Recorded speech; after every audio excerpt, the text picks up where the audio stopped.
Now, Lim Tian, it's well known that you have done many pro bono cases, you know. So why do you do so many pro bono cases? Oh well, you know, I didn't think I had a choice, because you know, when people turn to me, I mean, I had to help. I mean, if I was in practice at that time when Hui Hui was charged, I would have defended her pro bono.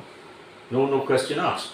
I recently defended Gilbert Goh pro bono for public assembly offense as well, you know, and yeah, so that is it. It is difficult because it doesn't pay your bills, but if people like me don't do it, who will do it? Then people are without representation, and I abide by this principle, which was imbued in me when I was training to be a barrister at law in England, that no matter how poor or how rich a person is, that person is entitled to legal representation.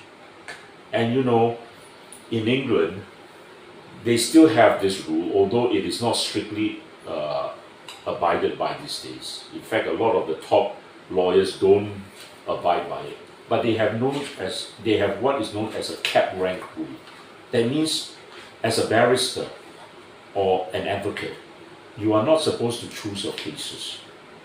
Whatever case comes to you, if you are available, you should take it. Now, that may be a hopeless case, but if you are true to your calling, you should take that case. And many people say, oh, he's a murderer. How could you have defended him? I never take part in those debates. You know why? It is not about whether it is right or wrong. A person is presumed to be innocent until proven guilty. All right?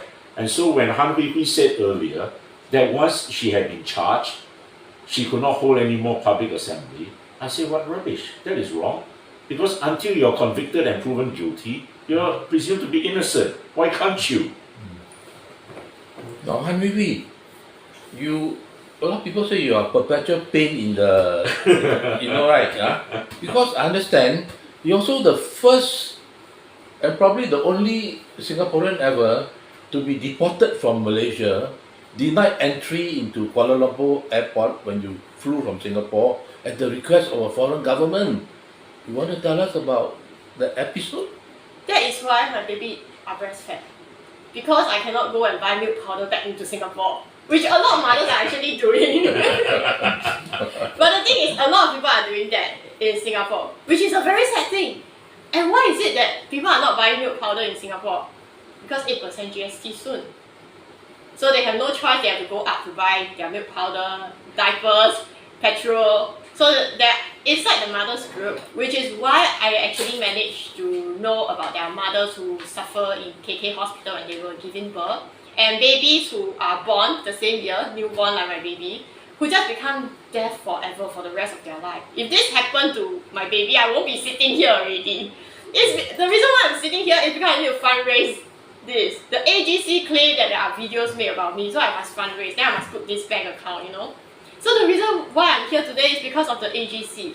But if let's say, if the KK hospital did what they did to me, to my baby, like other people's baby whereby they suffer miscarriage, children have to sleep at the corridor in hospital, then I won't be sitting here already. I'll be sitting outside KKH and I'll be filming there. So about legal representation, there is this thing that the law minister said, is that because if people in Nishun GRC voted for him, he will make sure that people have legal representation when they go to court, which is what I wrote into the law minister since I'm his president now. So I wrote in, I went to ask, okay, are you going to provide me with any legal assistance or anything? Dead silence. This is as, I think he never read my email, just like he never read his first wife book. Okay, this was the issue. Okay. About the deportation yeah, okay. now. No, you were flying from Singapore to Malaysia, KL, and then you were deported at the request of Singapore government, right? Now, what were you going to Malaysia to do at that time? You know, what were you doing there? I think at that time, people were curious. Is there a horrible dictator who died?